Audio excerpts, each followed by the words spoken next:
Merci. Monsieur le maire, donc l'année scolaire s'achèvera dans quelques jours et c'est la route des vacances que vont prendre nos petits écoliers marseillais pour les familles qui en ont encore les moyens en tout cas. Ainsi, les 444 écoles de notre ville seront vides, comme d'ailleurs chaque année et depuis des décennies, durant les 2 mois d'été, laissant ainsi le champ libre à la réalisation de tous les travaux nécessaires, urgents même dans de nombreux cas. Des travaux pour que cet hiver, la température dans toutes les classes de toutes les écoles dépasse les 19 degrés, pour que chaque maternelle puisse avoir son dortoir, pour que les sanitaires ne soient plus insalubres, pour qu'il n'y ait plus d'amiante, sans oublier ces fameux TAP qui, dans trop de cas encore, ne sont pas des temps d'activité périscolaire, mais du temps d'activité perdu.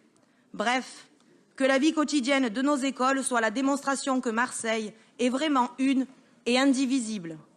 Et pour que la rentrée 2016 fasse oublier la calamiteuse rentrée 2014 et la chaotique rentrée 2015. C'est ce que nous étions en droit d'attendre aujourd'hui, surtout au lendemain de votre mea culpa et de l'annonce de perfusions financières consenties par le gouvernement. Mais même si quelques millions d'euros sont à l'ordre du jour, pour des rénovations de toitures, de sols, d'agrandissements, seulement une poignée d'écoles semble concernée. Aucun rapport n'évoque, par exemple, l'extension du SELF de l'école Saint-Just-Centre, qui se voit dans l'obligation de refuser des enfants alors qu'ils se trouvent dans le périmètre scolaire. Les familles qui habitent le noyau villageois de Saint-Just se sont vues imposer la scolarisation de leurs enfants à Corot, sans aucune concertation et sous couvert, pour ne pas dire sous l'autorité faussement morale du fameux vivre ensemble. Un vivre ensemble qui, là encore, interdit toute contestation et qui est imposé aux parents. Aucun rapport n'évoque non plus la création d'un dortoir à la Cerisée ou l'agrandissement de celui de la Rose Place. La liste est longue, monsieur le maire. Entre autres, nous évoquons, et dirais-je, enfin, la réfection des sols des classes liés aux dégâts des eaux survenus en août 2014 à l'école élémentaire Fond-Vert dans le 14e. Il aura fallu 2 ans pour voir ce rapport. Dans combien de temps auront lieu ces travaux?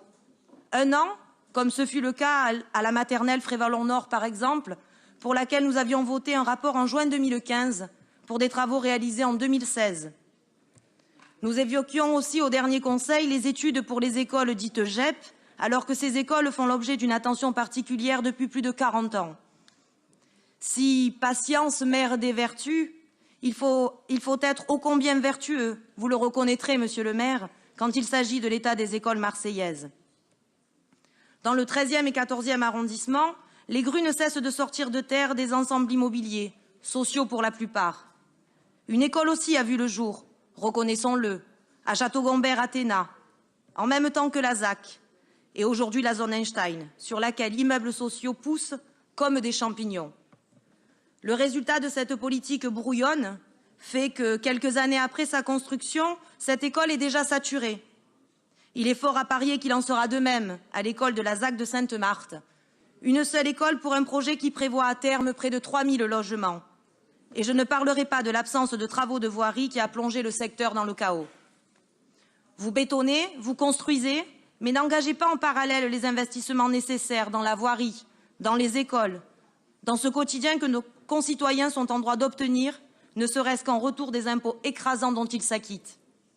Et une fois encore, vous allez nous dire qu'il faut des études et du temps, que ce sont des millions d'euros que vous investissez chaque année et que vous faites tout ce que vous pouvez. Mais de combien de temps avez-vous encore besoin?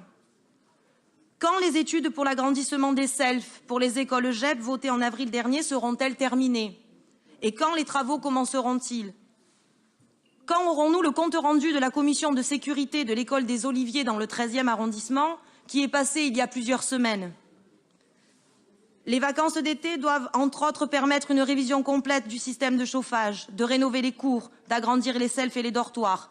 Tout doit être fait, car ce mauvais feuilleton qui aurait pu être produit par Netflix a lui aussi assez duré.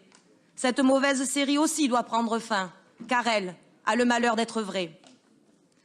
Même si nous sommes presque tous d'accord, à l'exception des socialistes qui en sont à l'origine, sur le fait que la réforme n'apporte rien à nos enfants, si ce n'est une fatigue supplémentaire, Elle n'est pas responsable du retard dans les travaux.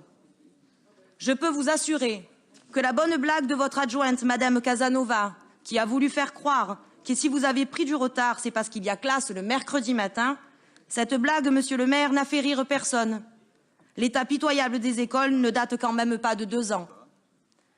Si les écoles de Marseille sont dans cet état, c'est à cause de ce centralisme municipal, de votre manque d'anticipation, de la lenteur de la réalisation et non à cause d'une matinée de classe supplémentaire.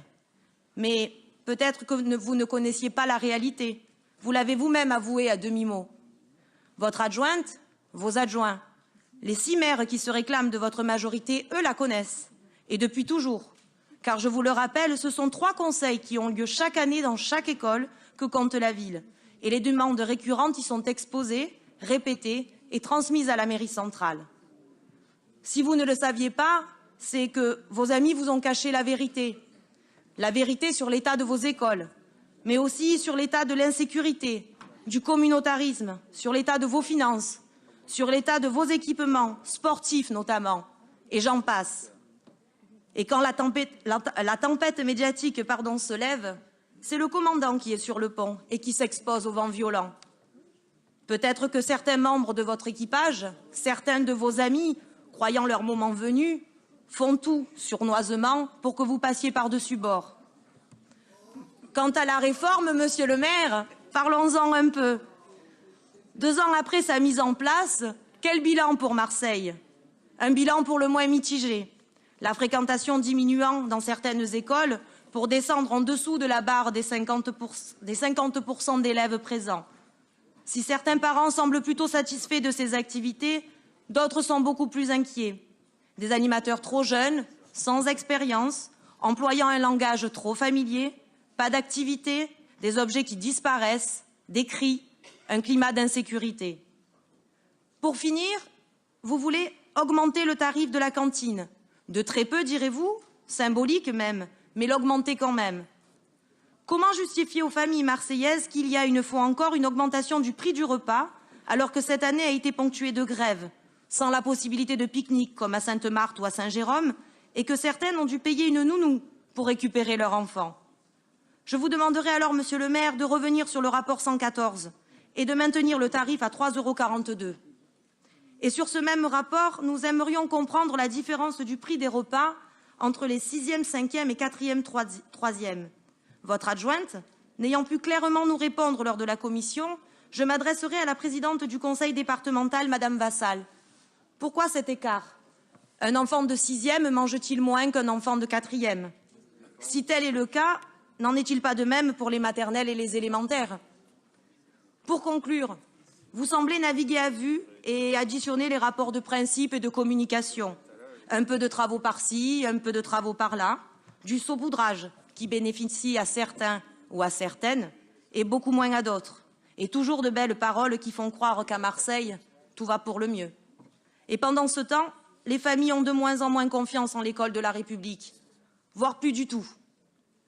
Monsieur le maire, ne participez pas, comme le fait le gouvernement socialiste, à l'abandon de l'école, à l'abandon des enfants marseillais, à creuser les écarts scolaires et ainsi à fracturer davantage Marseille.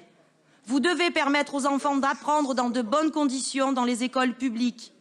N'attendez pas la prochaine agitation médiatique, qu'elle soit instrumentalisée ou pas, par des socialistes plus préoccupés à sauver leur siège qu'à aider Marseille pour agir, Monsieur le maire. Il faut changer de méthode et travailler de façon différente. Au nom de l'intérêt des enfants, qu'ils soient de Saint-Ginier ou de Saint-Just, de Mazargues ou de Sainte-Marthe, au nom de l'intérêt général, je réitère ma proposition de mettre en place un comité de pilotage et de suivi, un conseil municipal extraordinaire qui permettra, entre autres, d'établir un échéancier précis des travaux et un plan d'action clair.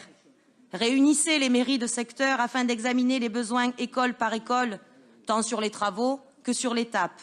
Travaillons en toute transparence et en toute intelligence, puisqu'il s'agit ici de l'avenir de notre ville. Il est évident que nous serons favorables au rapport sur les différents travaux dans les écoles, ainsi que sur le rapport pour les subventions pour l'étape. Toutefois, nous voterons contre le rapport sur les tarifs de la cantine s'il ne change pas. Je vous remercie.